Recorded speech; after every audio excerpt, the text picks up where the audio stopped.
Video games reached a new apex in the 90s. New gaming experiences and options for all gaming audiences. But it was no secret that no matter how many options were out there, the family market had always been dominated by Nintendo. Other attempts at targeting Nintendo's hold on the family market were made, some successful, some not so successful. There was one attempt at the family market on behalf of the Sony PlayStation that would, however, show audiences a new approach to the platformer genre, and show audiences what a game studio from Burbank, California was capable of, and would be capable of in years to come. It all began with Ted Price, and a childhood fascination with the Atari 2600.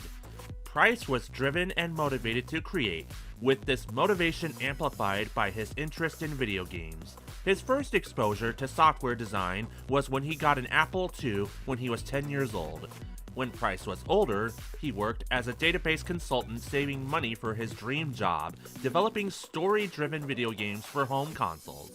He continued to save money until February 28, 1994, the day he was able to submit the official paperwork to form Insomniac Games, originally known as Extreme Software Incorporated. He would soon be joined by his college classmate Al Hastings, and the two would begin work on their first game, Disruptor.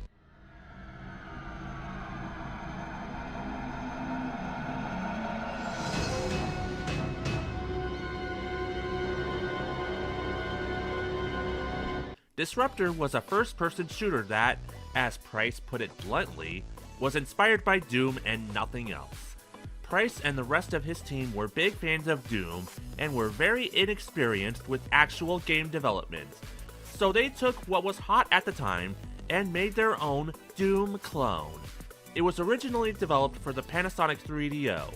They had the dev kit for the console, but struggled to find a publisher for the game. Their last hope lied in Mark Cerny.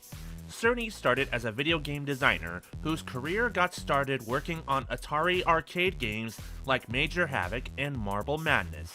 He would eventually shift professions from designer to producer, with his first game as a producer being Sonic the Hedgehog 2. He eventually became the executive producer of Universal Interactive Studios and was the key to not only Insomniac Games' future, but Naughty Dog's as well.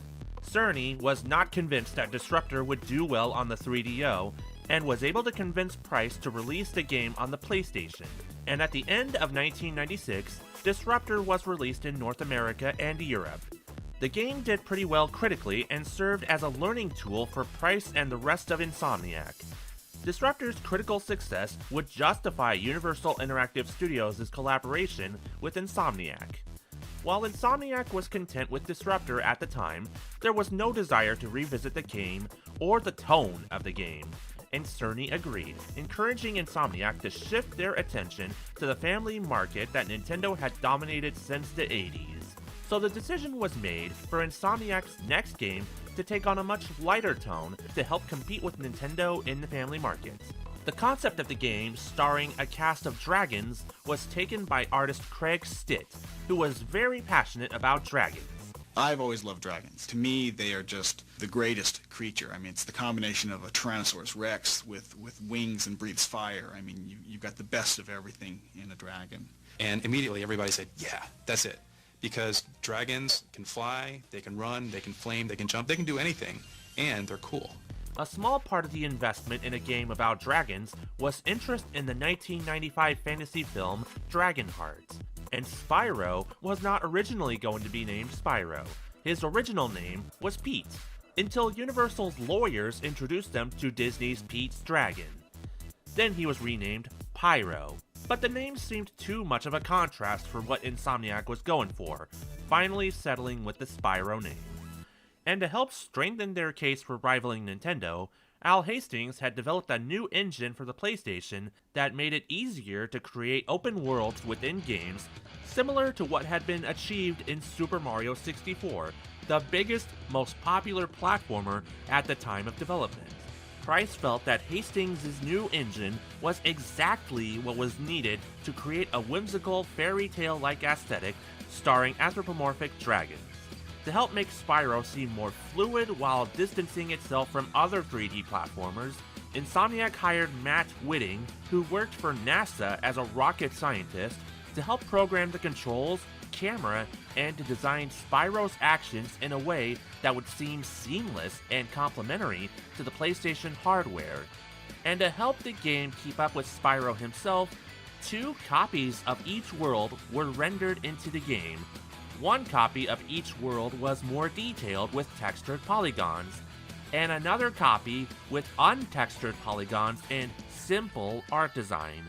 What players saw up close was the detailed textured copy of the world, while in the distance, the untextured copy was shown. Engine to draw the environments has broken down into 7 different little renderers that work on different levels of detail of the environment to try to keep this, the fact that you're seeing a quarter of a mile away and what would be tens of thousands of polygons into something that's more manageable. Because not only did you have these big, long views where anything in the universe could be seen from afar, but also he created an engine where you could have detail on the objects that were close. The real trick is that in every transition we try to do a fade or morph transition, something where you're not going to see it. Speaking of the worlds, Spyro the Dragon would shift away from typical platformer worlds like the Ice World, or the Lava World, or the grassy open fields. The worlds were designed by award-winning fine arts printmaker Kirsten Van Streven, who was given free rein by Price to design the worlds as she wanted to interpret them. As a bachelor's and master's recipient of fine art printmaking and a self-professed film nerd, Kirsten used her artistic experiences and film knowledge to produce Spyro's world in a way that had been different from what was typically expected in platformers. The score for the game was composed by Stuart Copeland. Copeland got his music career started as the drummer for the bands Curved Air and The Police. In the 80s, he would branch out into film and television composition, with scores for films like Rumblefish, Wall Street, Good Burger, She's All That, and television scores like Star Wars Droids as the show's theme composer, Babylon 5 for its pilot, and The Amanda Show. Spyro the Dragon would be the very first game score for Copeland. Copeland made it no secret that he was not good at the game when he went through early builds to get ideas for the score, so he was given cheat codes to help him breeze through every part of the game. The Sony PlayStation has room for high-quality music that has full bandwidth. It's the same as you get from a CD, whereas the other platforms has very thin bandwidth. And the thinness of the bandwidth puts an imposition on the composer where he has to create sounds that'll fit within that. On these CD-ROM games, there's so much space. I don't have to worry. I can let up full symphonic sounds there. In fact, I have. In this game, I've got whole orchestra sounds that I recorded in Utah. Spyro the Dragon would also feature voice acting, with the titular character being voiced by Carlos Alizwargi. About maybe 5 or 6 versions, where he was like really, really young and had Lionel up in the nose, and then he was like really cooler and older, and they actually recorded something like that, but then they found out he was too mean. So then we just kind of did a mixture in between the two, where it's kind of like he's really kind of a go-getter kind of guy and kind of tough, but really kind of nice. Besides, he is ugly that does it. Looks like I've got some things to do. This would be the only game Alizwargi would voice Spyro in. Other voice actors in this game include Clancy Brown, Michael Gough, James Alcroft, and Michael Connor. The dragons are freed from their crystal, and then they give him advice and tell him how to play the game cryptically, to teach him how to fly, how to use the buttons, where to go, what to say, who to do, who he has to fight, who he doesn't have to fight. Spyro the Dragon would be released in September 1998 in North America and December 1998 in Europe. It was released to critical acclaim and even became a hit seller during that year's holiday season. A bigger success than Disruptor for sure, and for the PlayStation, one of their biggest first-party releases of that year. It didn't sell as well as PlayStation's other attempt at a family mascot, Crash Bandicoot, but it came closer to Crash Bandicoot's success than Sony's other first-party platformers. it was still successful enough for Universal Interactive to want more Spyro games. They would eventually be the publishers for the next 2 Spyro games, Spyro 2 Ripto's Rage, and Spyro Year of the Dragon. After the 3rd Spyro game, Insomniac Games shifted away from Universal Interactive to find more opportunities to work directly with Sony. Universal Interactive would retain all the rights to the Spyro franchise. Universal Interactive would become Vivendi Games after Universal and Vivendi merged in 2000. In 2008, Vivendi Games would merge with Activision to create Activision Blizzard. Activision Blizzard would drop most of what Vivendi had the rights to, but would keep Spyro and use him as the centerpiece for the 2011 release of Skylanders: Spyro's Adventure. It was initially promoted as a new adventure for Spyro, but then the series would take on a life on its own with its near-field communication technology, bringing Skylanders toys into the Skylanders game in a concept known as Toys to Life. This concept would make the Skylanders franchise a popular hit for Activision Blizzard, leaving Spyro as an afterthought. Later on, Toys for Bob, developers of Skylanders, would re-release the original 3 Spyro games in 2018 under the name Spyro Reignited Trilogy. As for Insomniac Games, their loss of the Spyro franchise didn't deter them. Instead, they would find new ways to make themselves known to gamers across the globe. First with their newest original franchise, and arguably what would end up becoming their most popular original franchise, Ratchet & Clank. Then for the PlayStation 3, they would return to the grittier first-person shooter genre with the Resistance series. It became a signature series for the PlayStation 3, but would not reach the same level of popularity that the Ratchet & Clank franchise would. Insomniac Games would branch outside of Sony hardware for the first time with the 2012 Facebook game, Outernauts, then a year later with Fuse for the PlayStation 3 and the Xbox 360.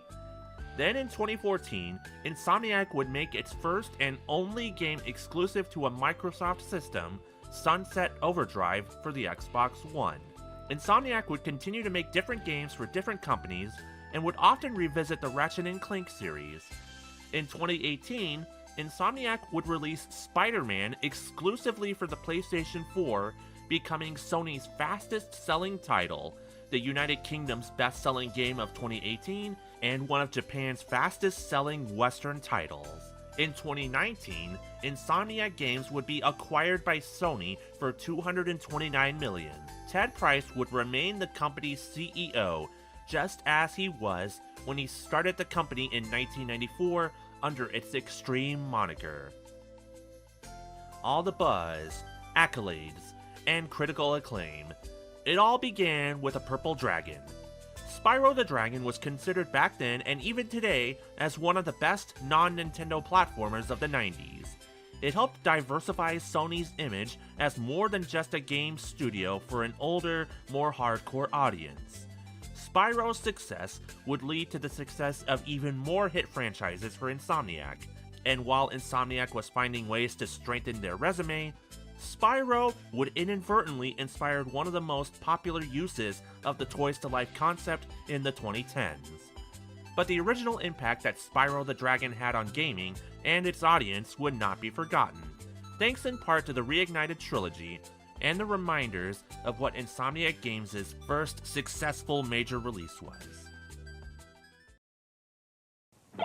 Hey, what do you got there? The video game has over 200 games. Cool, 200 games? That's right. Over 200 games can be yours with Pro 200, the greatest bargain in computer game history. 256 action-packed games all in this one compact unit. And with 15 skill levels for each game, there are more than 2,000 ways to play. Through this special TV offer, you can get the Pro 200 for just $19.98. That's less than 10 cents per game. Play games like Space War, Ping Pong, Race Car, Shooting Attack, and much more. This new computer chip technology replaces older cartridge games forever. Never ever buy those expensive cartridges again. You'll get the Pro 200 with over 200 games for only $19.98, a fraction of what you'd pay for those older systems. But that's not all. The Pro 200 is also a full function calculator and is not available in stores. Here's how to order. For fast delivery of Pro 200 with over 200 computer games, call 1-800-306-5100 or send $19.98 plus shipping and handling to the address on your screen.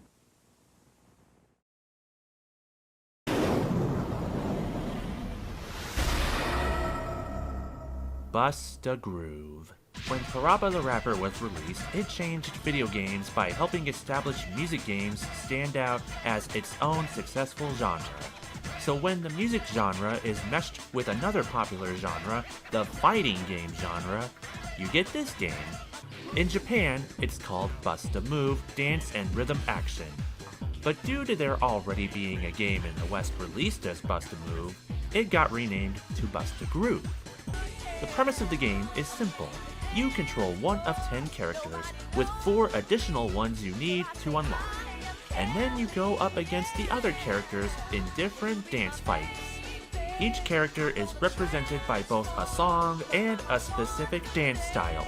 Styles include breakdance, disco, jazz, vogue, house, Motown, capoeira, and funk. When the game was brought over to the West, changes were made to the cosmetics of the game as well as the songs.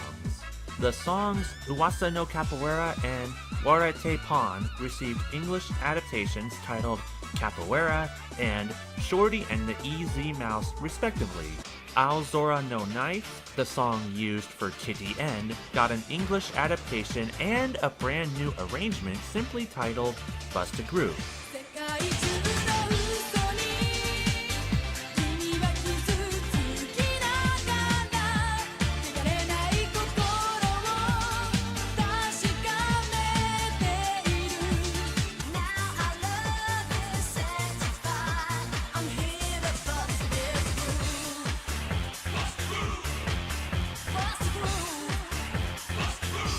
Despite those changes, Frida's song Sora to Yumi to Niji no Yume was completely retained in the West.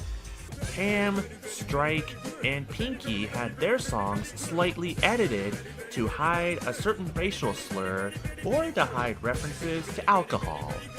The entire soundtrack was produced by Japanese music company Avex Group.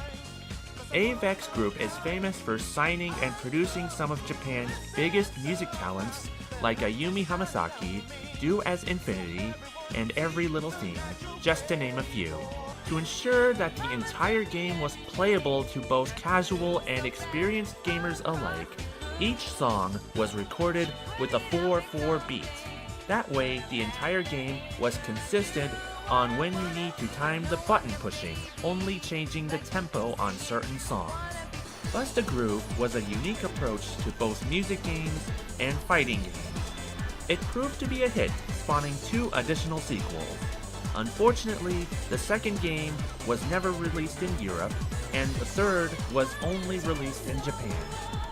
Nonetheless, Bust a Groove has become a cult hit of sorts for its music, its unique gameplay, the cast, or a combination of all 3.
You want some tattoos? tattoos, you get some tattoos. It's whatever you want to do if you're not hurting anybody. If you want to wear a skirt, they should wear their real men wear skirts. So go ahead and do it.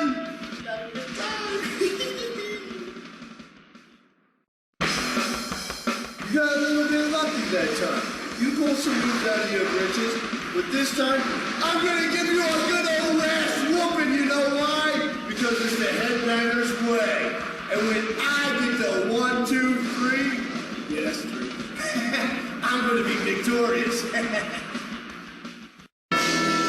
If you want it, here it is. Come and get it.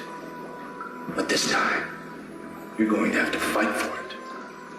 Perhaps the fight of your life. You see, I don't believe in stepping aside for someone like you. You're going to have to go through me the hard way.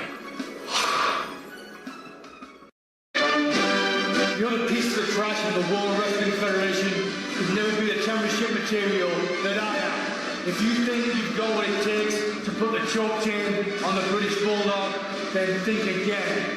When I get through with you, there better be enough of you to scrape off the floor when you feel the wrath of the Bulldog.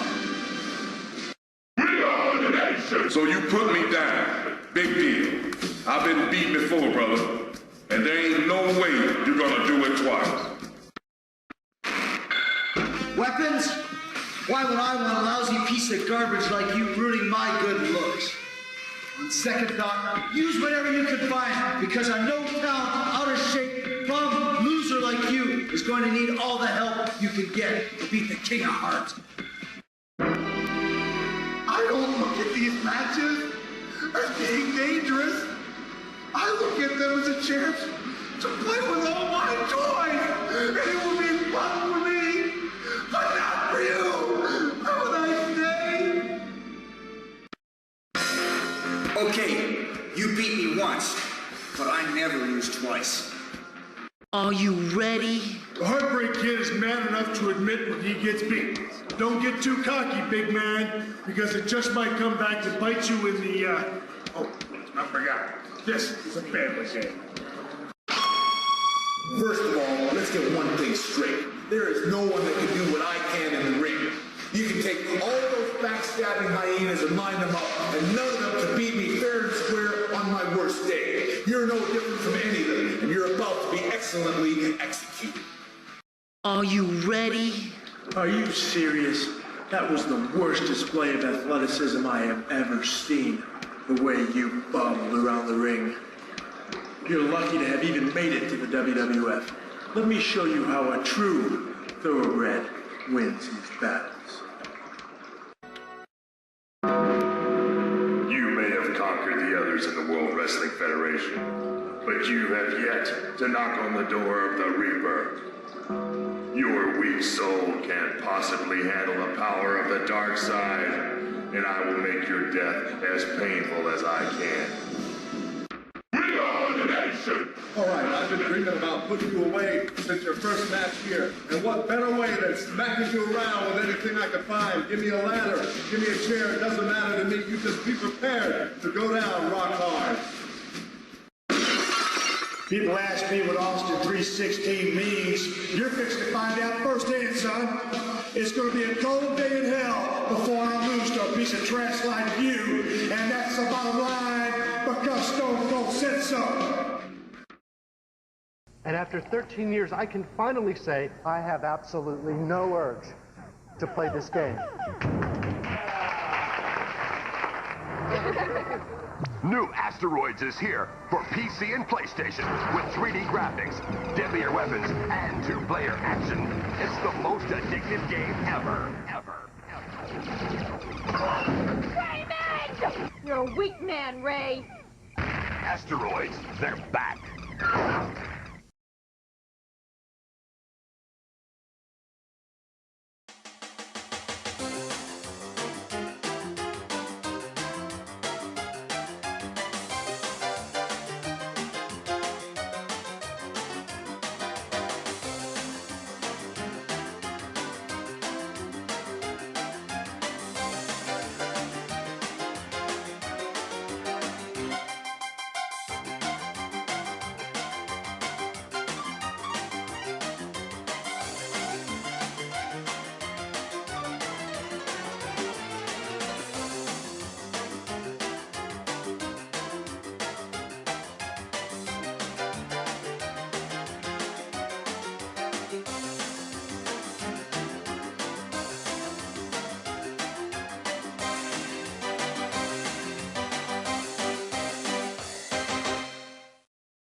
easier to use. More reliable. Faster. True web integration. More entertaining. Windows 98. To find out more, just click on the features you want to learn about.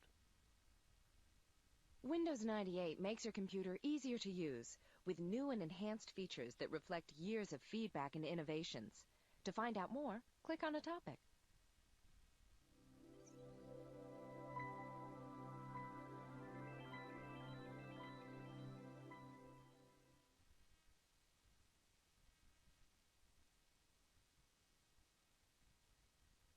If you think the web works easily, just wait until you see this.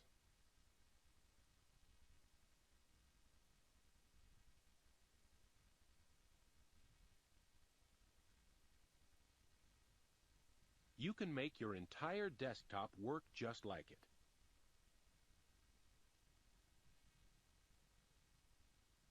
With easy single-click launching, as well as forward and backward buttons.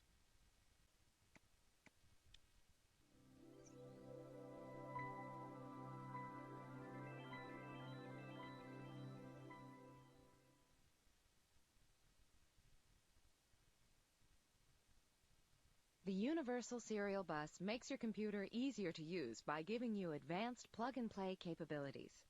Using a new, universally standard connector, you'll be able to plug hardware into your computer easily and begin using it without having to reboot.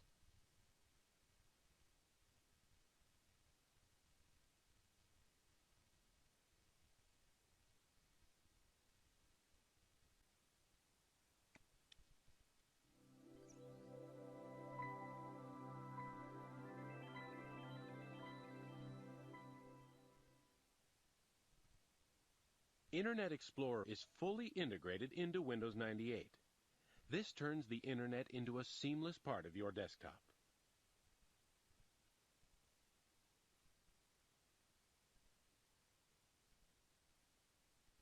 Advanced features which make the web easier to manage include autocomplete, which automatically completes previously visited web addresses as you enter them.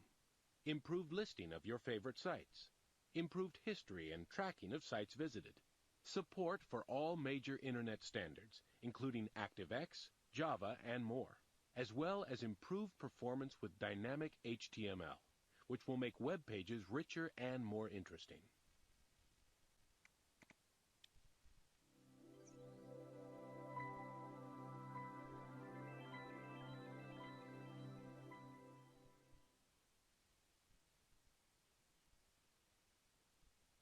Windows 98 includes DirectX, a technology that enhances the multimedia capabilities of your computer. DirectX enables richer experiences through images, video, and sound. It also makes possible 3D graphics and game-playing experiences that are unlike anything you've ever seen on a computer.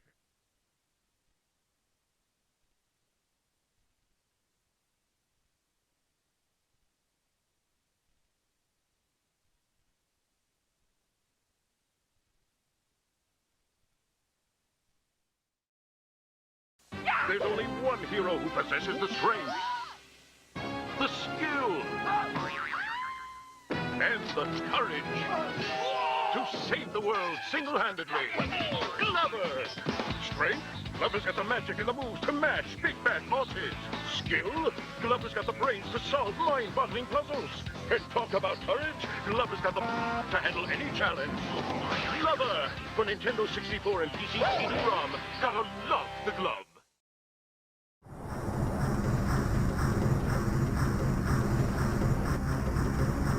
目標確認ドラゴンですやむを得ん試作段階だがブリトラを出すまだ走行が不完全なブロックがありますカモン動くか主砲を除く各部出力解放行けます主砲重点急げブリトラの力試させてもらうぞ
障害が発生。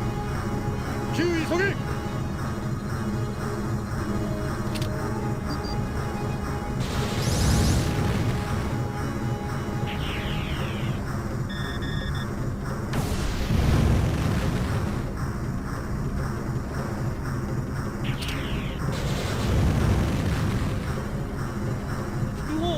動力復旧完了しました。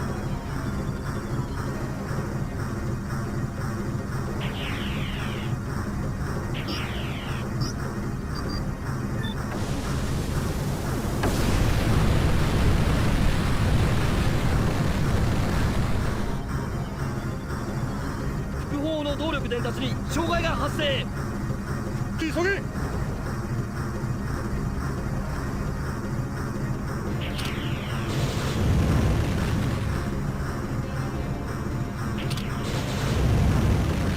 第3ブロック消失しました。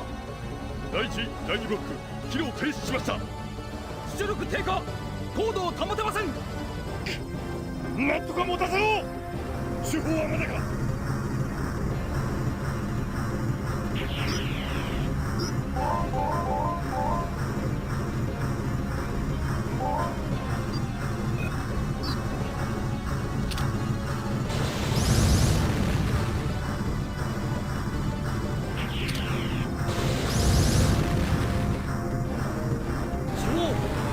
完了しました。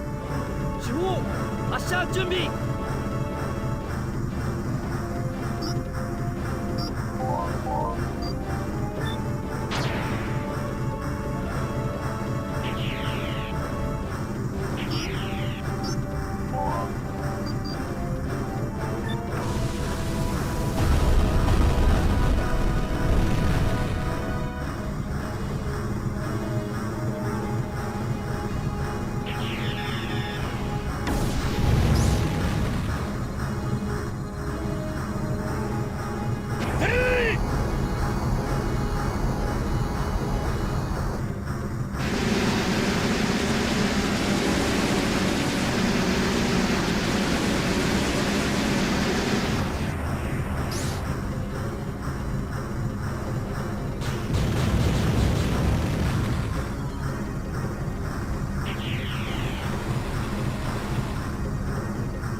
充填完了しました。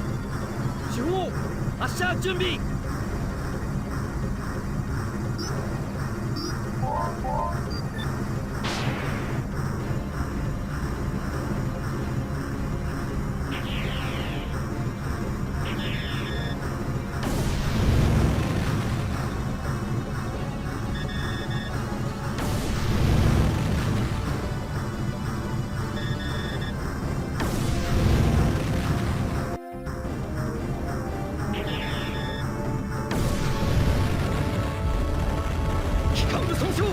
これ以上持ちません。試作段階とはいえウルトラまで